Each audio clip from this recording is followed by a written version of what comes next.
So I've got this stack of biographies and old letters in front of me, all about one person, Pulitzer. And when you hear that name, you immediately think of the prize. You think, establishment, dignity. Yeah, high culture. Which is just so ironic because if you actually dig into these sources, Joseph Pulitzer was the absolute opposite of that. He wasn't the establishment. He was the guy trying to tear the gates down. That's what jumps out immediately. This wasn't some smooth glide into power. He starts out in Hungary, his family goes bankrupt, and his big plan is to become a soldier. But it just doesn't work. Not at all. He was desperate. I mean, he tries the Austrian army, the French Foreign Legion, even the British. They all turned him down flat. Well, he was scrawny, his eyesight was already failing, he just didn't look the part. The only reason he ever got into a uniform was because the Union Army needed bodies for the Civil War. They were not being picky. And even that goes wrong. He gets to Boston, gets cheated out of his signing bonus, and ends up in a regiment where he can barely speak the language. Yeah. And after the war, he's in St. Louis. What, sleeping in wagons? Exactly. Sleeping in wagons, on side streets. He was taking any job he could. He was a mule hostler, basically cleaning up after animals. How long did that last? 2 days.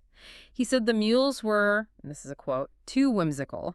He also got a job as a waiter and was fired for spilling a whole tray of beer on a customer. Okay, so this is the part I'm trying to connect. Right. How do you go from fired waiter sleeping in the street to a media mogul buying the St. Louis Post-Dispatch? What's the bridge? The bridge was just sheer, relentless work. It wasn't luck. He spent every single spare moment he had in the mercantile library, teaching himself English, reading law books. And his big break was, what, writing? Yeah, he'd been part of a fraud scheme on a plantation, and he wrote an expose on it from his own experience. That piece got him a job at the German language paper, the Westliche Post. And once he was in, the accounts describe him as this absolute machine. They called him Joey the German. He worked from 10 in the morning until 2 the next morning, every single day. That's how he went from reporter to editor and then saved enough to finally buy the Post-Dispatch at an auction.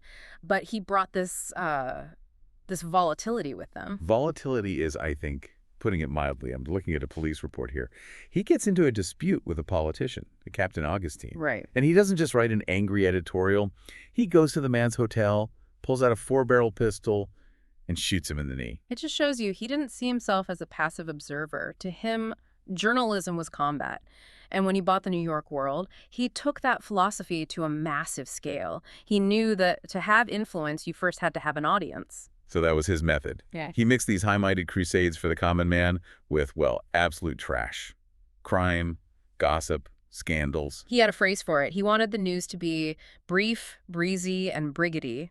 It was a strategy. The sensationalism, what we'd call clickbait, Right.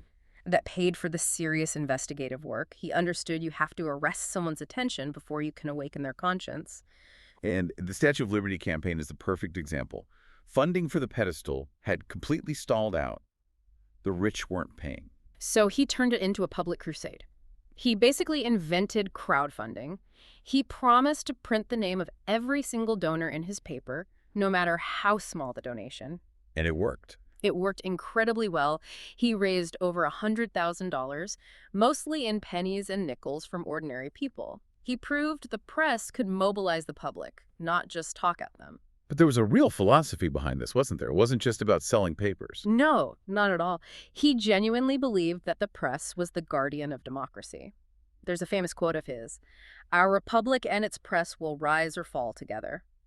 He thought a strong, public-spirited press was the only thing protecting the country from corruption. Which is pretty incredible when you think that he achieved most of his influence after he went completely blind and was suffering from this extreme sensitivity to noise. Yeah, he was running his media empire from a soundproofed yacht in total darkness. Just an unbelievable force of will. So when you look at this whole life, from the mule stables to the yacht, what's the lesson for us today? I think Pulitzer shows us that being accessible and having integrity aren't opposites. You can be popular and profound.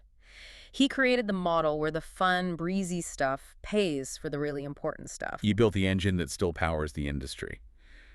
But that brings us back to his warning, doesn't it? It does. If the republic and the press rise and fall together. Then when you look at our media landscape today, with all the brief and breezy you could ever want, you have to ask yourself, are we still rising?